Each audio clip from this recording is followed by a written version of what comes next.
नाना. उचल. हा नाना बोला की. कशी आहेस तू? मी आहे की व्यवस्थित. काय कळलं? हा ते कळतंय मला, म्हणून म्हणून जरा थांबलोय. मी काय म्हणतो शीतल, अगं आता 1 आठवडा झाला तिकडे जाऊन, आता ये की माघारी. नाना पण मी तुम्हाला आधीच सांगितलंय, यांना परत घेऊन आल्याशिवाय मी काय परत येणार नाही. अगं असं काय करतेस बाळा? हे बघ, तू अशा अवस्थेत तिकडे गेलीस, मी काय बोललो का? पण आता 1 आठवडा होऊन गेला, तुझी डिलिव्हरीची तारीख जवळ आली.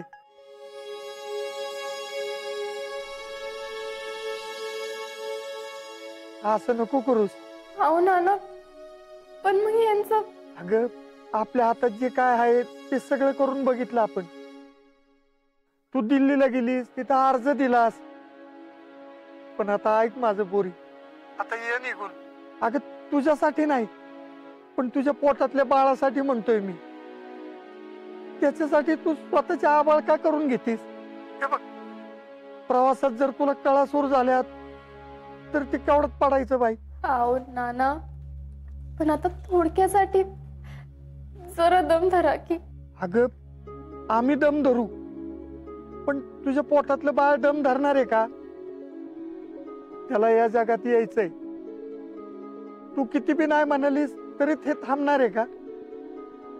अगं आपल्या भावांना नावावर घाल, वास्तव काय आहे ते बघ. ये परत.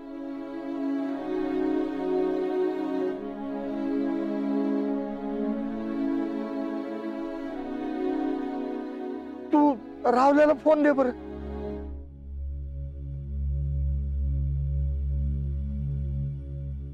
हा नाना बोला की. अरे आता बास झाला हट्टीपणा, असं येड्यावानी वागू नका. पुढच्या आठवड्यात तिची डिलिव्हरीची तारीख आहे. आता तिथंच जर काही त्रास सुरू झाला तर तू एकटा काय करणार आहेस बरं? या माघारी. होय नाना, मी तिला घेऊन येतो. आणि काय वाटलं तर मला फोन करत राहा सारखा. हा.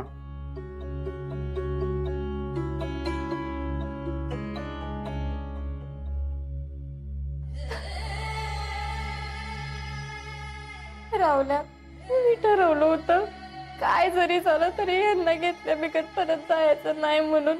होय अगं शीतल, मला बी असंच वाटत होत, पण बघितलंस का आपण आठवडं झालं थांबलो इथं. काय अगं कळायला मार्ग नाही. मला वाटतं आपण जायला पाहिजे. कधी कधी तर मला असं वाटतं माझंच कुठलं कमी पडलं. तुला असं नको बोलू, आपण प्रयत्न करत राहूया. पण अगं आता घरी जाणं गरजेचं आहे. तुझ्या आणि आज्याच्या बाळासाठी, त्याच्यासाठी जाणं गरजेचं आहे अगं.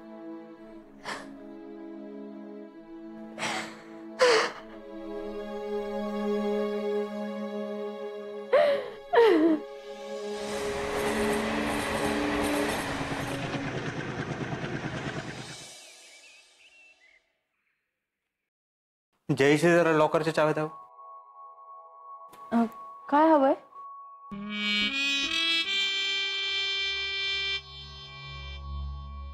क्रॉस क्वेश्चन, काय हवंय? नाही तसं नाही, म्हणजे तुम्हाला काय हवं असेल ते आम्ही देतो की आणून. आमच्या घरात आम्ही तुम्हाला विचारण्याची वेळ आली का आमच्यावर? या घराचे मालक आम्ही आहे. हो पण आईसाहेबांनी तर आम्हाला. कोण आईसाहेब? कुठल्या आईसाहेब? हा, आईसाहेब आमच्या बापाच्या घरात राहतात. जी आमच्या बापाचं ते आमच्या बापाचे.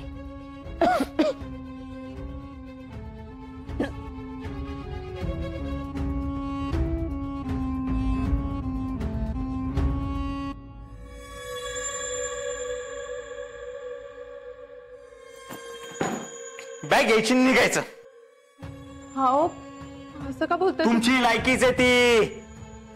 गप चाव्या द्यायच्या, बॅग घ्यायची, निघायचं. भैया तू मध्ये बोल नको. लई टिवटिव करते नाही. हा, हिच्याशी लग्न केल्यापासून एक दिवस सुखाचा गेला नाही माझा. यांना बोट दिलं तर हात धरायला निघाल्यात. हे तू चल निघ, चल निघ. तुला या बंगल्यामध्ये राहायला दिलं नाही हेच लय झालं. अहो हा नाही, ओ नाही, काय नाही, का बस.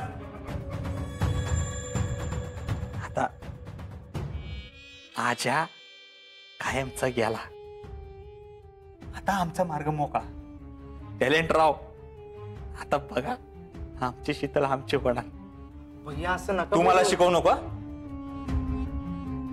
आता बघच तू, आमच्या शीतलला आम्ही घरात घेऊन येतो का नाही. आणि तू जयश्री भोईटे, त्या शीतलच्या चपलीची पण सर नाही तुला. हा,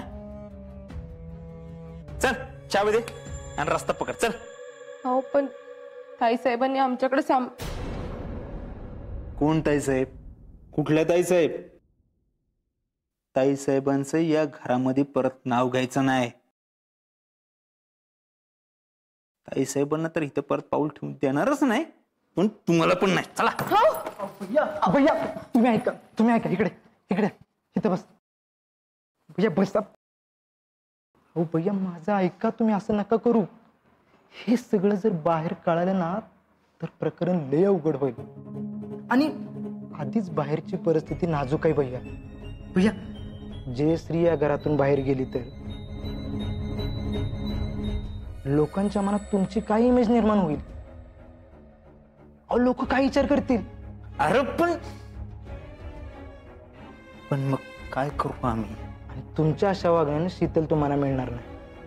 पण हा, जयश्री स्वतःहून तुम्हाला सोडून गेली ना आणि हे सगळं लोकांना कळलं ना तर त्यांच्या मनात तुमच्याबद्दल सहानुभूती निर्माण होईल.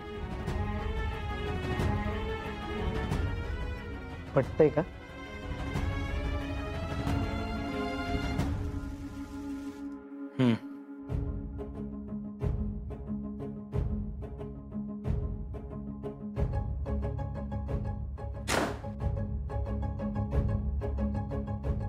आजपासून आपल्या लग्नाचा खेळ संपला. तुम्ही बाहेर जाऊन सगळ्यांना सांगायचं आम्हाला संसार करणं काही शक्य नाही, आम्हाला काही हे झेपत नाही. मुळात प्रॉब्लेम तुमच्यातच आहे हे सगळ्यांना कळायला पाहिजे.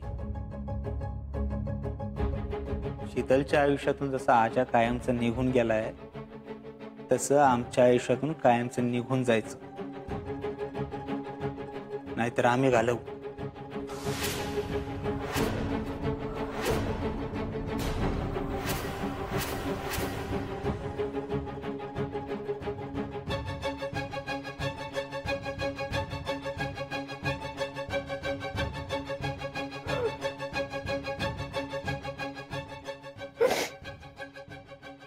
जयश्री, एक गोष्ट कायम लक्षात ठेवा.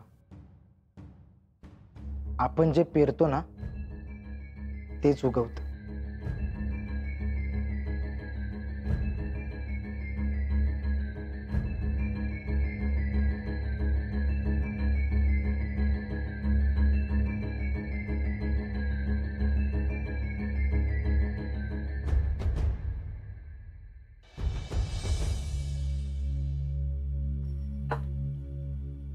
आम्ही सगळ्यांना भेटलो.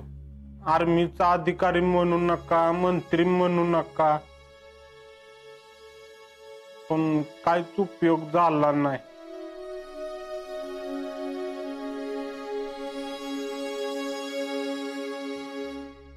आम्ही तर आधीच म्हणत होतो की वरनं प्रेशर दिला पाहिजे, तेव्हा काहीतरी होईल, तेव्हा काहीतरी सूत्र हालत्याल. पण नाही, आता असे गावातले कुणी पण लोक गेल्यानंतर थोडीच उभी करणार आहेत ती. नाही नाही, तो मुद्दा नाही काय. तशी आम्हाला सगळ्यांनी मदत केली की,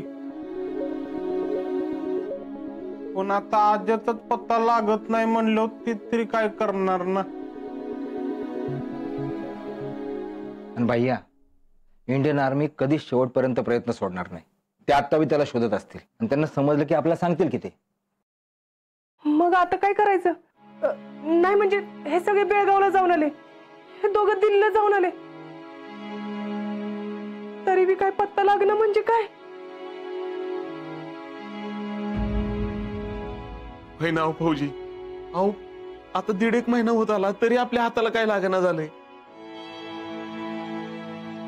म्हणजे तसा फोन असतोय आर्मीवाल्यांचा रोज, पण आता त्यांनाच काय कळना तर ती तरी काय सांगणार ना आपल्याला. शिकले बाळा, तुझ्या परीने जेवढं करायचं होतं तेवढं तू केलंच. आता बाळाचा विचार कर. वय आणि आता पुढच्या आठवड्यात तारीख बी आहे ना यांची. होय शिकले, आता अजिबात धावपळ करू नकोस बघ. होय शितले, सुमन तिला आत घेऊन जा. शितले उठ, चल सावकाश.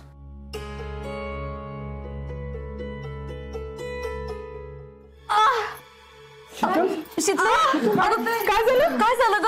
शितले काय होतं? काय होतं? शितले काय झालं? अगं शितले, शितले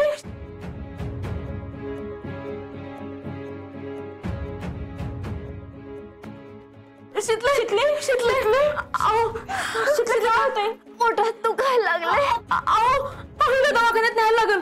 कळ येते हिला. हा थांबा थांबा, आम्ही आमची गाडी काढतो, चला. नाही नाही हर्षवर्धन, तुम्ही थांबा. मी सुन्याला फोन करतो लगेच. सांगून ठेवलं होतं त्याला.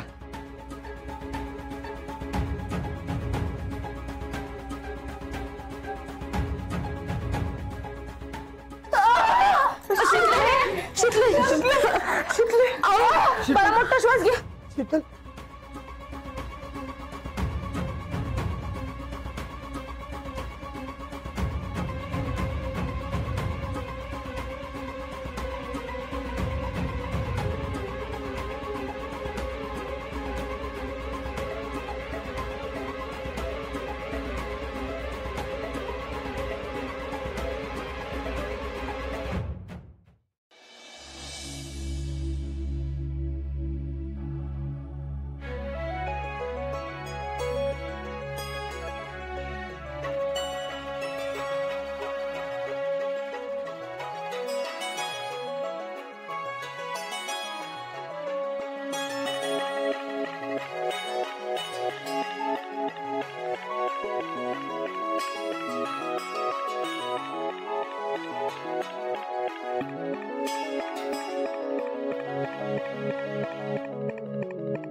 मग आता पुढं काय करायचं ठरवलं तुम्ही?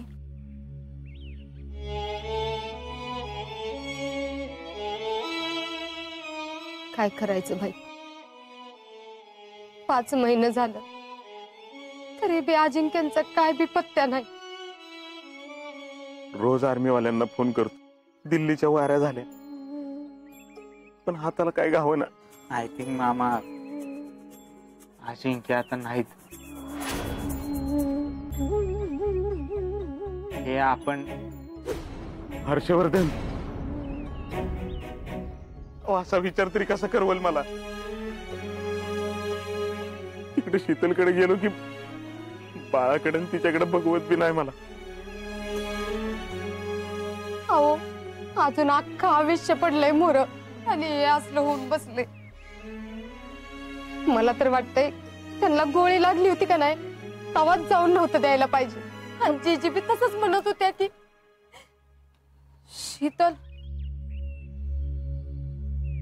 आला बाई तुम्ही. शीतल अगं फोन तर करायचा नाही सोय घ्यायला आलो असतो की. नाही आहो इथलं इथंच तर यायचं होतं. तरी पण आम्ही आलोच तिला सोडायला. सोडायला नाही, खरं तर राहायलाच येणार होतो. अर्जुन शिवाय करमल का आम्हाला तिकडं. या की राहायला या, तुमचंच घर आहे. हा या या जयडे पुष्पे घास तरी उतरून टाका पटकन. आलीच मी.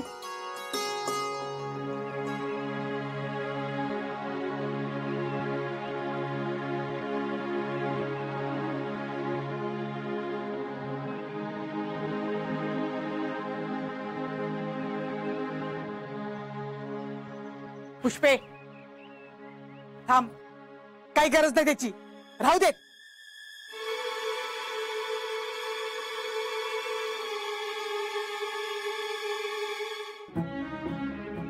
हाओ जीजी असं काय करताय. अशी कशी घ्यायची तिला घरात. तिला कुणी अजिबात घरात घेऊ नका.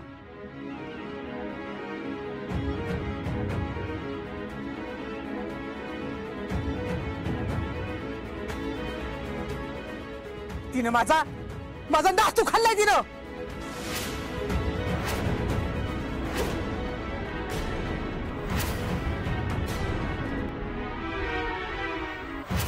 अगं असं का म्हणतीस जीजे. जिजे अगं असं कसं बोलतीस तू. हो जीजी तुम्ही तर सोन्याची फुलं उधळणार होता की, मग ही काय मध्ये जाता. फुलासारखा नातू माझा गेला हिच्यामुळं. आणि तो कुणा उधळू फुलं, कुणा उधळू सांग की मला.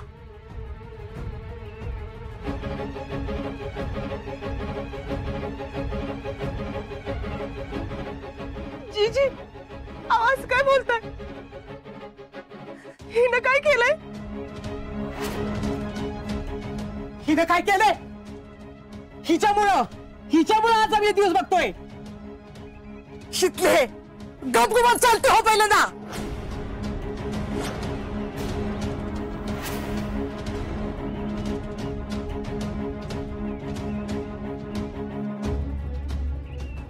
अहो जीजी असं कसं बोलताय बरं. म्हणजे एवढ्या उन्हात तानाचं तान्या बाळाला घेऊन कुठं जाणार आहेत त्या माहेरी. अगं जिजे ही काय डोसक्यात घेतलीस तू. अगं आपली शीतल आहे ती, आणि असं काय बोलतीस. जीजी तुमचा स्वभाव नाही हो, असं का बोलताय. हो माझ्या पोरीला तुम्हीच तर जास्त जीव लावला, तुम्हीच तर सांभाळून घेतलं ना. मग आज असं का बोलताय. तिला नात म्हणून डोसक्यावर घेतली, ती चुकलं माझं.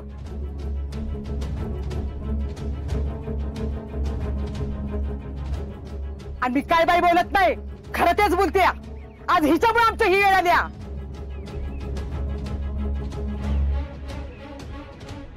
हिच्यामुळे माझा नातू गेलाय.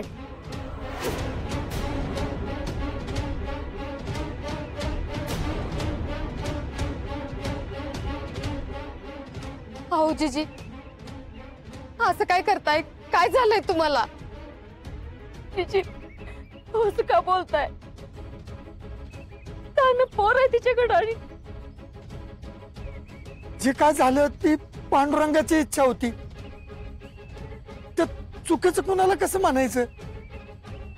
येळच चुकली असं म्हणायचं. येळ चुकीची होती तेव्हा मी तेच म्हणत होती, सांगत होते की नाही. हाजाला गोळी लागली तेव्हा मी काय म्हणत होते, बीच कशाला.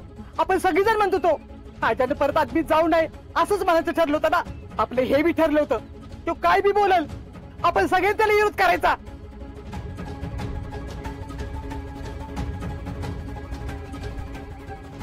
आणि हे हिनं बी मान्य केलं होतं, पण आयत्याला हिनं पलटी मारली, सोन्यासारखा रंग बदलला.